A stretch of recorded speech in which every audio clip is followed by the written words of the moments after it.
The Forest Story Library. At the heart of the forest stood a giant sycamore tree, its branches reaching up to touch the sky. On its highest branch lived Wise Owl Lira. Her feathers shimmered like a silver cloak blending into the night, and her eyes gazed as deeply as a seer who knew the secrets of the stars.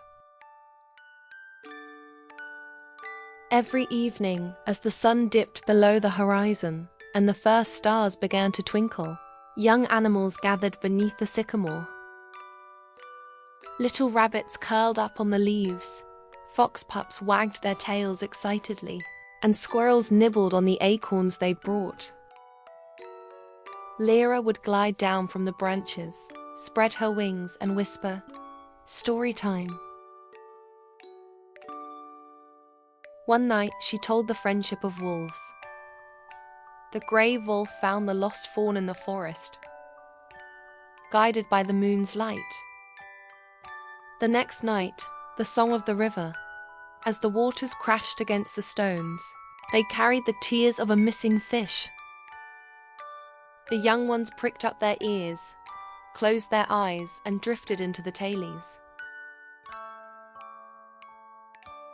But one night, a little fox pup flicked his tail and asked, "Aunt Lyra, in yesterday's story, where did the dragon fly? I forgot." Lyra's heart raced.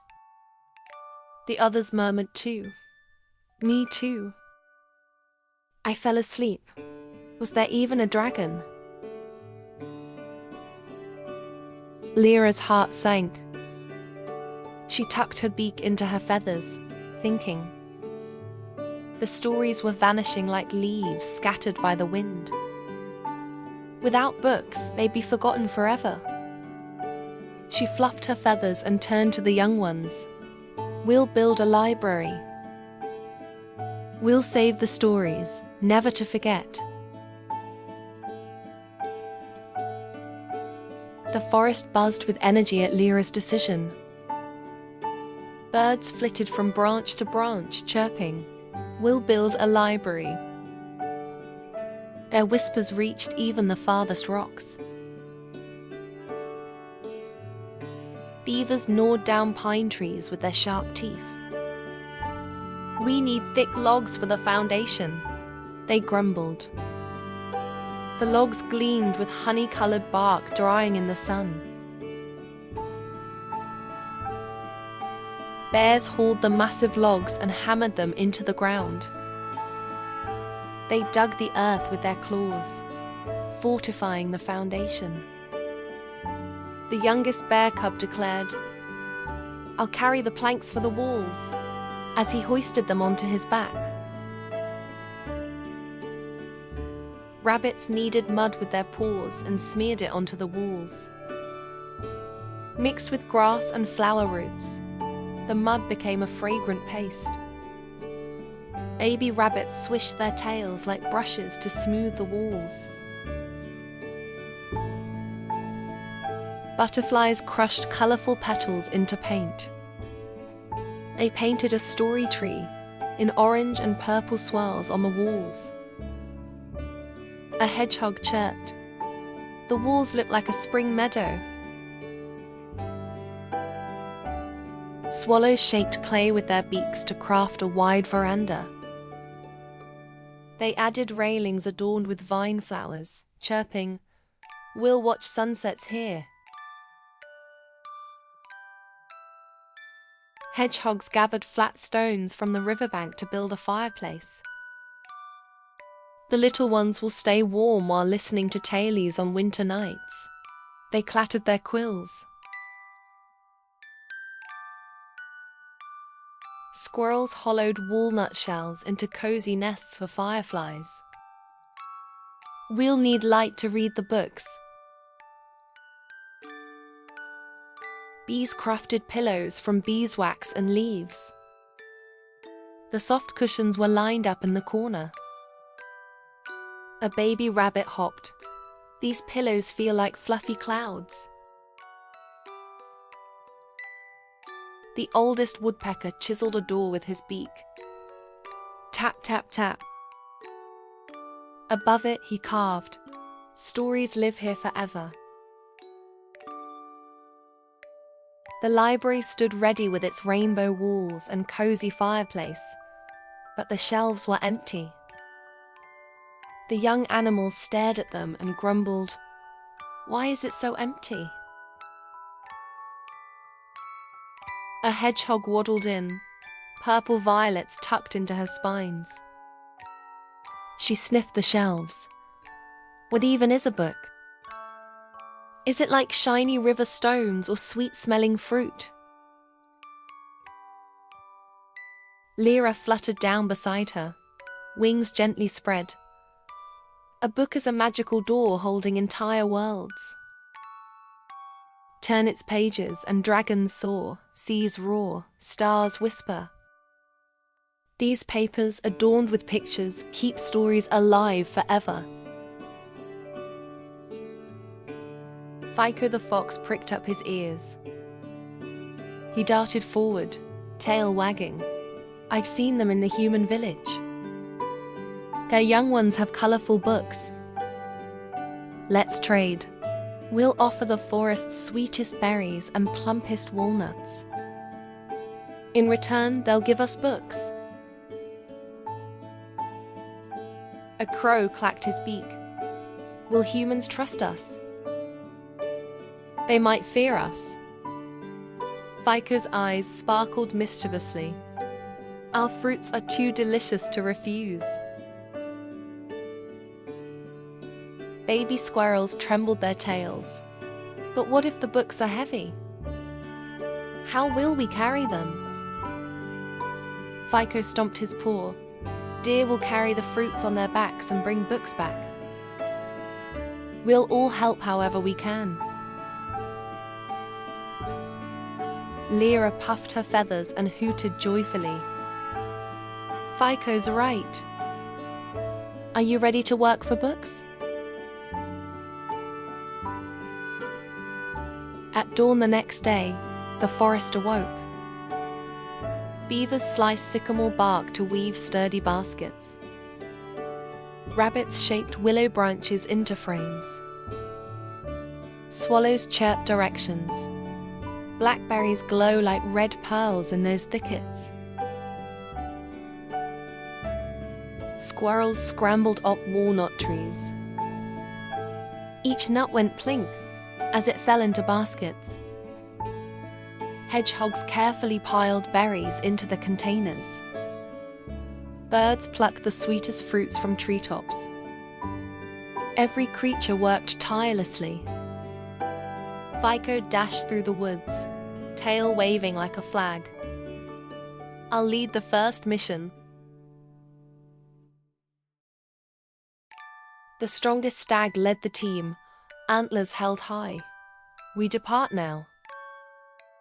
Baskets hung from the deer's backs, brimming with walnuts, blackberries, hazelnuts, and ripe fruits. The caravan set off toward the village, Fico sprinting ahead to guide them. A tiny rabbit whispered, "What do books look like, I wonder?" Lira spread her wings. "Patience.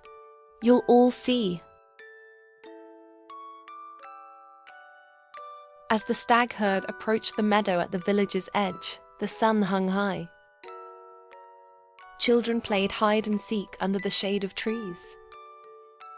When the scent of the baskets wafted over, a child pointed. "Look, deer!" Giant fruit baskets on their backs. Fico slipped quietly through the bushes. His heart raced, but his voice stayed calm as he wagged his tail warmly. "Hello. The forest's sweetest fruits and freshest walnuts are yours. Will you share your storybooks with us in return?" The children stared in disbelief at the talking fox. A girl knelt, meeting Fico's eyes. "You." You want storybooks? Fico bowed his head with a smile. Yes. We built a library for our little ones, but we have no books. The children peered into the baskets. The berries glistened, and walnut shells sparkled like sunlight. Of course. If you give us these wonderful gifts, we'll bring you our storybooks. They dashed through the village streets, shouting, "Gather storybooks. We're giving them to the forest animals." Villagers stepped outside, bewildered. The children returned with armfuls of picture books, fairy tales, and even a few poetry collections. The village teacher handed over her handwritten story journal. Take this too. Maybe one day they'll tell our story. As they loaded the books onto the stags' backs, Fico's eyes gleamed. Thank you. These books will live forever in the forest's heart. The lead stag tossed his antlers. We depart. The children watched them go, whispering, I wonder if they'll like the books. Lira and the rabbits hurriedly carried the books inside. Squirrels carefully arranged each volume on the shelves, covers in midnight blue, crimson, and gold. The young ones held their breaths, watching under the firefly's flickering light. Just then, the full moon rose. Its silver glow filtered through the sycamore branches, flooding the library's windows. The moonlight lit the pages like starlight. Lira spread her wings. These storybooks belong to all of us now. A baby squirrel reached out timidly. Can I open one? Her paw brushed the cover, and the pages rustled softly, as if whispering, read me. A hedgehog placed flowers from her spines in the corner. Now this is the sweetest smelling place on earth. Fico pointed to a book's illustration. Look! Humans write stories just like us. Fireplace flames danced the book's shadows across the walls. The butterfly-painted walls shimmered like moonlight itself. Flowers on the veranda swayed in the night breeze. The oldest stag touched his antler to the library. No story will ever be lost again. These will be our legacy to our grandchildren. That night, the young ones curled up on pillows as Lira read from a book. With every turned page, the fireplace's amber glow lit every corner of the room. A week later, the children returned to the forest. This time, their sacks overflowed with colorful books gathered from neighboring villages. A little girl cried joyfully, Look! Even a picture book about mermaids.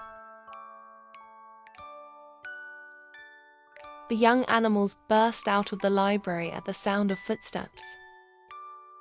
Squirrels tossed walnut shells into the air, squealing, New books are here. A tiny fox pup begged Lira, Can we see the pictures? Wise Owl Lira glided gracefully to the children, wings outstretched.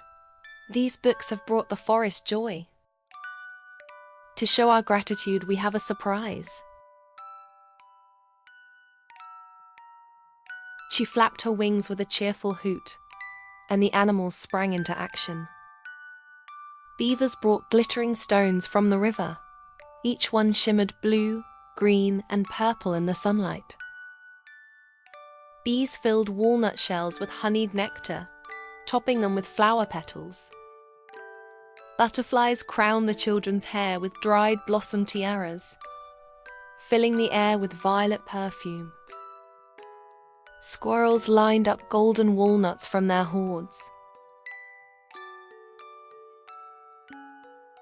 The oldest stag offered a woven pouch hanging from his antlers. The rabbits made this. Inside are the forest's rarest seeds. Maybe one day, they'll grow and stretch their branches to you. A child touched the stones. These feel magical. Another sipped the honeyed drink. I've never tasted anything like this. The little girl giggled, adjusting her floral crown. I feel like a princess. Fico wagged his tail and shouted, "May this friendship never end." The young animals chanted in unison, "Never end, never end." As the children gathered their gifts to leave, Lira perched atop the library, wings wide. Now, human stories live with us, and our stories live with them. From that day on, every spring when the first buds bloomed, a story festival was held at the forest's edge. Children sat beneath walnut trees, turning pages as the wind carried tales into the woods. Flowers murmured the stories. The library's rainbow walls glowed renewed after rains, and autumn leaves draped the roof in gold. At each festival, children and animals danced side by side. Beavers drummed on wooden logs, while butterflies pinned gemstone clips into hair. The oldest stag, wearing the first trade basket around his neck, proudly bellowed, "Stories grow when shared." Stars slipped through the library's windows every night. Sometimes, a baby squirrel would whisper, "I wonder which story we'll find tonight." Lyra's answer floated on the breeze. Tales that unite hearts never fade. Perhaps right now, in another forest, another library is being born.